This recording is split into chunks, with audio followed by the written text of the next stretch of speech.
건강 클릭 시간입니다. 요즘 사람들이 많이 모여 있는 곳에 가면 흔히 볼 수 있는 풍경이 있습니다. 이겁니다. 아, 휴대폰. 네. 네. 스마트폰을 이렇게 쳐다보는 모습인데 이 언제부터인지는 모르겠으나 이 스마트폰에 많이 또 의존하는 현대인의 모습을 볼 수가 있습니다. 그래서 덩달아 늘어난 질환이 있습니다. 네. 다 아시겠습니다만은 목 디스크를 포함한 경추 질환인데요. 오늘 대표적인 경추 질환 통증 관리법에 대해서 살펴보도록 하겠습니다. 네, 마취통증의학과 전문의 정순택 원장과 함께합니다. 안녕하세요. 안녕하세요. 네, 앞서 요즘에 이제 목의 통증을 호소하는 분들이 많이 있다 이렇게 말씀을 드렸는데 실제로 병원에서 진료를 보실 때 이런 환자들이 꽤나 많습니까? 네, 이제 목의 통증은 아주 흔한 질환이죠. 네. 이제 통계에 따르면 10명 중에 1명이 현재 목 통증을 겪고 있다고 알려져 있고요. 이제 6개월 이내에 한 번이라도 목이 아팠던 분들은 56%에 이를 정도로 많다고 알려져 있습니다. 목은 무거운 머리를 이제 받치고 있고 머리를 움직이기 때문에 이제 척추 중에서는 가장 작지만 움직임이 가장 큽니다. 그래서 이제 과도하게 돌아가거나 구부리거나 이제 젖혀지기가 쉽고 외상에 취약하기 때문에 통증이 잘 발생을 합니다. 최근에는 컴퓨터와 스마트폰을 사용하는 시간이 많아지면서 이제 오랫동안 경직된 자세를 하거나 목을 이렇게 구부리고 있는 시간이 이제 길어지면서 목 통증이 생기고 병원을 찾는 환자들이 많아지고 있습니다. 네. 목의 통증은 평소 자세나 수면 습관, 직업 등과 관련되거나 이제 자동차 사고나 외상에 의한 편타 손상, 그리고 이제 척추에 자라나온 뼈나 디스크로 인해서 신경이 눌려서 생기는 그런 신경근병증에 의한 경우가 대부분입니다. 네, 사실 누구나 다 목이 아프거나 어깨가 결리거나 하는 증상들을 요즘에 많이 경험하게 됩니다. 물론 휴대폰을 많이 하긴 하지만 그렇다고 해서 내가 목 디스크인가 어떻게 봐야 할까요? 우리가 이제 목 디스크라고 부르는 추간판 탈출증은 목의 통증을 일으키는 원인 중 하나이고요. 그 외에도 근육과인대, 후관절, 신경 등 모든 구조물들이 목의 통증을 일으킬 수 있습니다. 이제 목 질환이 아주 다양한데 염좌, 근근막 통증 증후군, 편타 손상, 추간판 탈출증, 척추관 협착증, 후관절 증후군, 경추성 두통 등이 이제 흔하게 발생하는 질환들이고요. 네. 그 드물게는 종양이나 감염, 강직성 척추염, 류마티스성 관절염 등도 발생하기도 합니다. 오늘은 이제 젊은 사람들한테도 많이 생길 수 있는 목 디스크랑 후관절 증후군에 대해서 좀 알려드릴까 합니다. 네. 그런데 이 컴퓨터를 오래 하거나 스마트폰을 보는 게 왜 목에 무리가 가는지 그 점도 이제 궁금한데요. 목에 힘이 들어가서 그런 걸까요? 네, 이제 목에 힘도 들어가죠. 같은 자세로 오랫동안 있게 되면 이게 이 척추의 그 변형을 가져오기 때문인데요. 네.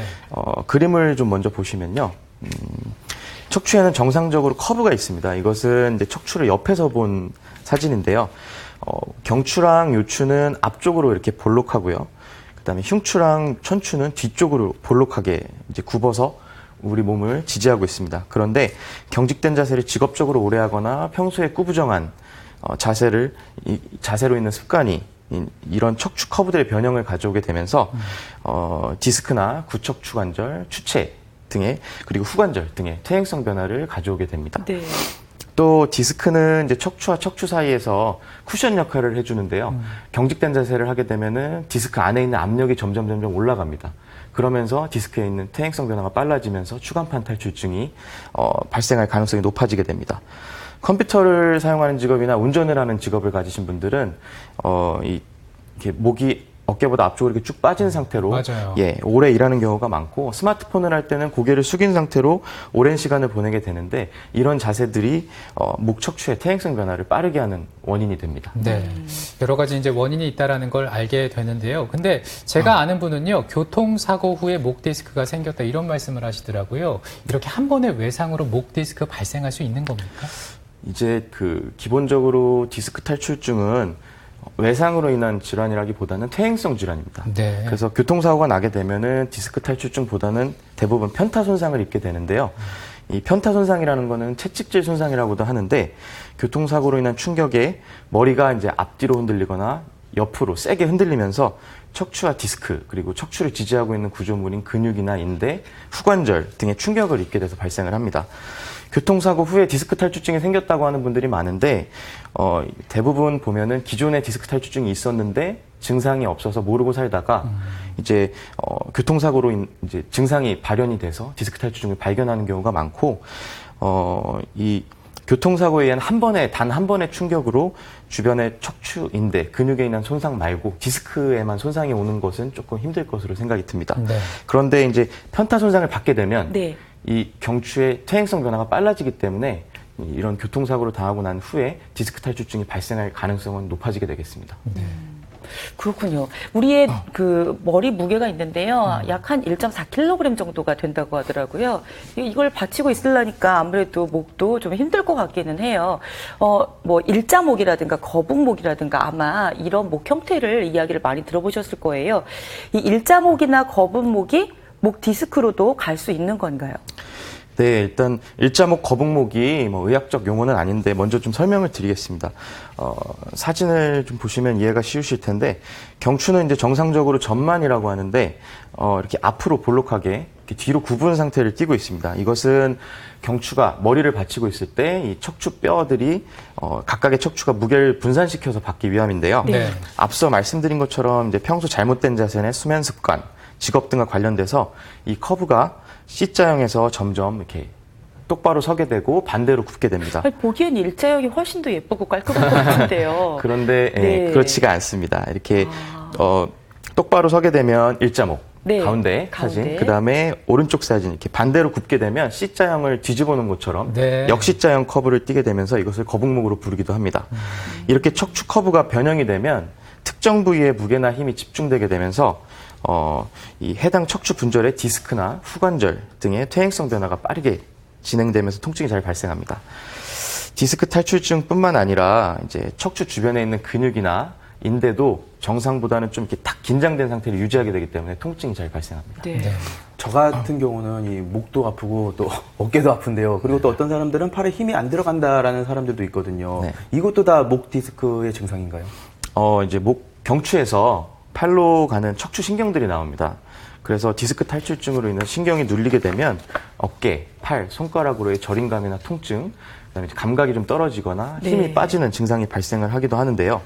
그런데 이제 그리고 목 아래 어깨로 이어지는 승모근 부위, 그다음에 날개뼈라고 부르는 견갑골 사이, 그다음에 등 부위, 이렇게 척추 주변에 있는 통증은 디스크 탈출증에 의한 신경 압박뿐만 아니라 다른 근육이나 후관절 등에서도 올 수 있습니다. 네.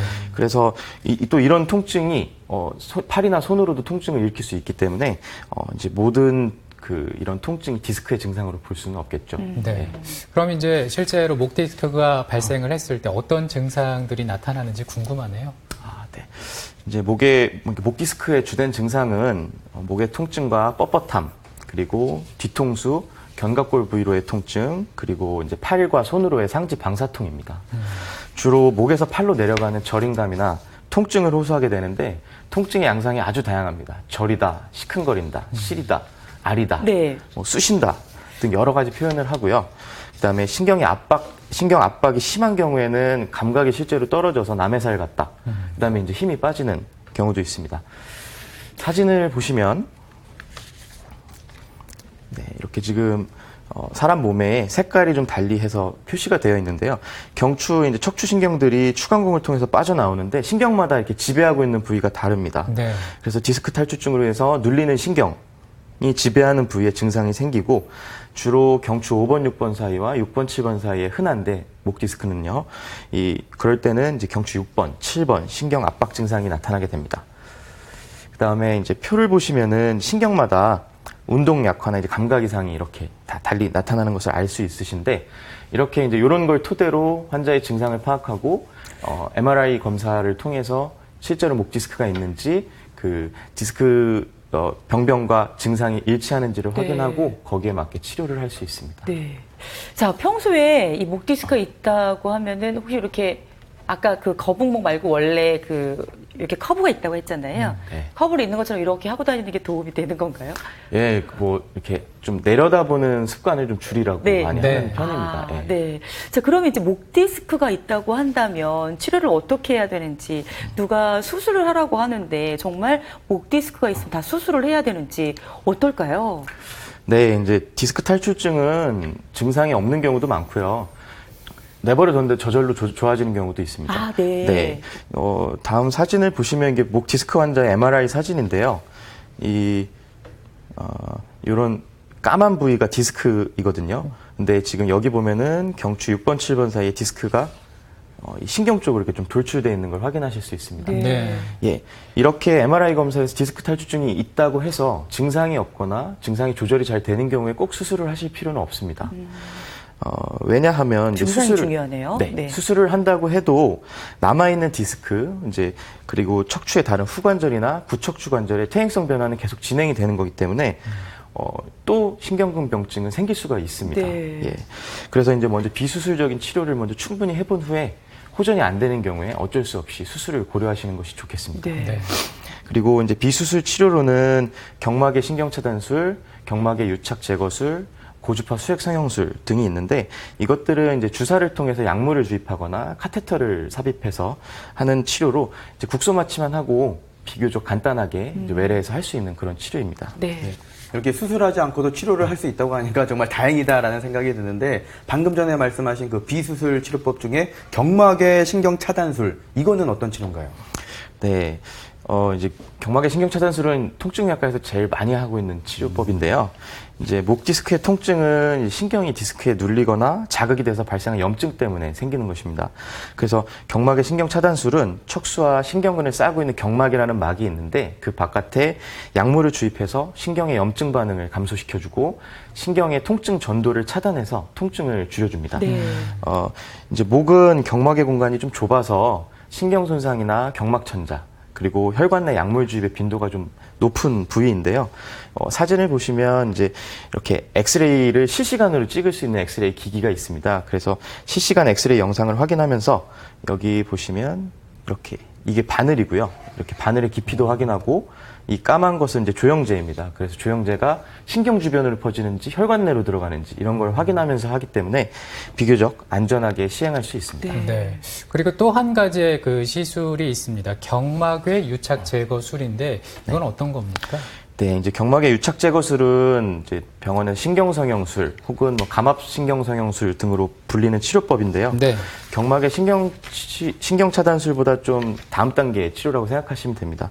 경막의 신경차단술을 수차례 시행해도 명확한 호전이 없는 경우에 이 신경 주위의 만성적인 염증이나 부종을 이제 부종으로 생긴 주변 조직과 유착을 줄여줌으로써 통증을 완화시키는 것인데 이것은 주사 바늘을 통해서 얇은 관이 있는데 카테터라고 부르는 관이 있는데요. 그것을 통과시켜가지고 척추관 내로 집어넣습니다. 그래서 디스크가 튀어나와서 신경을 누르고 있는 부위에 이 카테터를 올려서 거기에 직접 고장성 식염수나 유착 용해제 등을 이제 주입하는 그런 치료법입니다. 네.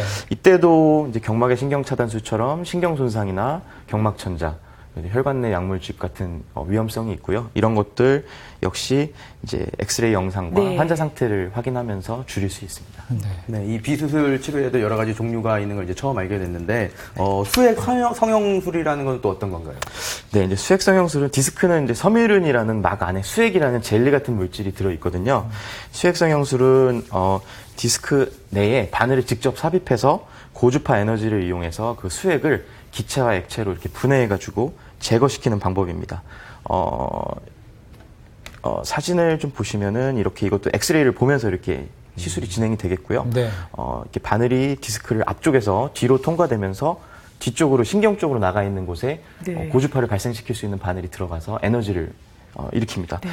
이제 실제로 디스크 용적이 눈에 띄게 감소하지는 않는데 디스크 안쪽에 있는 압력이 유의하게 감소된다고 알려져 있고 목은 뭐 허리나 이런 다른 부위에 비해서 디스크 용적 자체가 작기 때문에 꽤 이 감압 효과가 큰 것으로 알려져 있습니다. 그리고 이뿐만이 아니라 디스크 안쪽에 디스크 탈출증이 생기게 되면은 비정상적으로 통증을 일으키는 신경들이 자라 들어가게 되는데 그런 것들을 고주파 에너지로 태우면서 파괴시켜서 통증을 또 줄여주기도 합니다. 이 수액 성형술은 고주파를 이용하는 거기 때문에 원치 않는 신경까지 조금 손상을 시킬 가능성도 있고요. 그리고 디스크의 퇴행성 변화를 좀 오히려 빠르게 진행시킬 수도 있기 때문에 딱 맞는 적응증에 신중하게 결정해서 하시는 것이 좋겠습니다. 네. 아유, 이 목에도 정말 다양한 질환들이 있고요. 치료 방법들도 여러 가지가 있습니다. 네. 자, 목관절에 발생할 수 있는 질환 가운데 경추부, 그러니까 경추 부근에 후관절 증후군이라는 질환이 있다면서요. 네네. 자, 이거는 어떤 질환인가요? 예, 우리가 이제 척추 뒤쪽에 보면은 작은 관절 한 쌍이 있습니다. 이것을 후관절, 네. 혹은 이제 척추 사이의 관절이라고 해서 추간 관절이라고 하는데요. 이 목의 후관절 증후군은 사진을 먼저 보실까요? 네. 사진을 보시면 이렇게 틈이 이렇게 보이시죠? 제가 표시를 해왔는데, 예, 척추 사이사이에 이렇게 관절들이 있습니다. 이것을 이제 후관절이라고 하는데, 이제 척추관 뒤쪽을 지지해주는 후관절 혹은 추간관절의 퇴행성 변화나 불안정성, 그리고 이제 편타 손상 등에 의해서 발생하는 질환입니다. 이제 잘 알려져 있지는 않지만 척추 통증의 상당 부분을 차지하고 있고요. 네. 제일 흔한 부위는 경추 5번, 6번 사이, 6번, 7번 사이입니다. 증상으로는 이제 목이랑 어깨에 무언가 이렇게 올라타고 있는 듯한 묵직한 뻐근한 통증이고요. 이완된 관절부를 눌러보면은 이제 압통이 있고 목을 이제 앞뒤로 움직이거나 회전시킬 때 좀 제한이 있습니다. 잘 돌아가지 않고 통증이 더 심해집니다. 그리고 이제 디스크 탈출증과 유사하게 뒤통수나 견갑골 부위 쪽으로 이제 연관통이 발생하기도 하고요. 특징적으로 아침에 일어나면 뒷목이 뻐근하고 움직이기가 좀 힘든데 좀 움직여주고 돌아다니다 보면은 이제 호전되는 그런 특징을 가지고 있습니다. 네. 이 후관절의 통증은 어떤 검사나 진찰로 이렇게 정확하게 진단하기가 어려워서 이제 후진 측지 차단술이나 후관절 혹은 추간관절 차단술을 시행했을 때 통증이 없어지는 경우에 진단을 할 수가 있고 그것으로 이제 치료까지 같이 된다고 보시면 됩니다. 네. 그런데 이제 이렇게 치료를 했는데 효과는 있는데 효과가 오래 지속되지 않는 경우에는 이 고주파 열 응고술이라는 치료가 있습니다. 그것을 하게 되면 치료 효과를 좀 오랫동안 가져가실 수 있습니다. 네. 오늘은 경추관리법, 경추질환의 관리법에 대해서 살펴보고 있는데, 근데 아무래도 이제 우리가 일상생활에서 이런 자세나 이 생활에서 뭔가 지켜야 될 것들이 분명히 있을 것 같습니다. 목의 건강을 위해서 어떤 방법들이 있습니까? 네, 이제 경추의 퇴행성 변화를 막는 게 제일 중요한데요. 앞에서 말씀드렸다시피 척추는 자세나 수면 습관에 이제 영향을 많이 받습니다. 그래서 스스로는 의식하지 못하고 사는데 나쁜 자세를 가지고 살다 보면 경추의 원래 C자형 커브가 반대로 역C자형 커브로 바뀌면서 퇴행성 변화가 빨라집니다. 이제 먼저 같은 자세를 오랫동안 유지하는 자세를 피하시고요. 스마트폰을 할 때처럼 오래 이렇게 내려다보는 자세를 피하는 것이 좋습니다. 네. 직업과 관련돼서 어쩔 수 없이 그런 자세를 해야 되는 경우에는 뭐 30분이면 30분, 1시간이면 1시간 이렇게 시간을 정해 놓으시고 자주 목 주변 근육을 스트레칭을 하시는 것이 좋겠고요. 그다음에 이제 소파나 침대에 누워가지고 목을 이렇게 과도하게 세우거나 꺾고 TV 보시거나 책 읽는 분들이 많은데 이런 것도 좀 피하는 것이 좋고 잘 때 너무 높은 베개를 베는 것도 좋지 않습니다. 네. 예, 인터넷이나 책자에 목이나 어깨 스트레칭 방법들이 많이 소개가 되어 있는데 평상시에 생활 습관을 고치는 것도 중요하고 이런 스트레칭 운동을 꾸준히 하시는 것이 목 건강에 도움이 될 거라고 생각합니다. 네. 이렇게 목을 이렇게 한번 휙 돌려주는 거. 이런 거는 어떨까요? 괜찮죠? 네. 자, 여러분 지금 혹시 TV 보면서라도 네. 간단한 목 운동도 괜찮을 것 같습니다. 자, 오늘 마취 통증의학과 전문의 정순택 원장과 함께 경추 질환에 대해서 살펴보았습니다. 네. 고맙습니다. 고맙습니다. 네, 감사합니다. 안효선 리포터 고생 많았습니다. 네, 수고하셨습니다.